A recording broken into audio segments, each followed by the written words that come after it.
అంజనాద్రిపై సంతతి కొరకై అహోరాత్రములు తపస్సు చేసే వానర కేసరి కేసరి కుల సతి కడుపు పట్టగా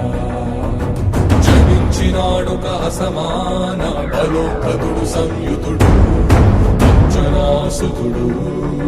పవననందనుడు.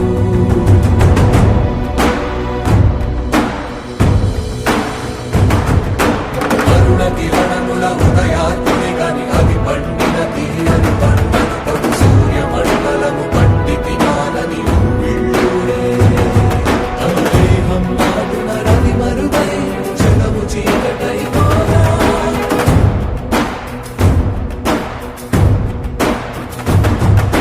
అది అమరేంద్రుడు గమనించి తన ఐరావతమది రోడించి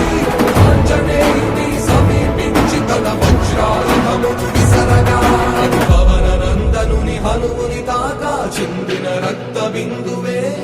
విద్యుద్వేగంతో ధరణి స్థలి వంద కడలిలో చచ్చి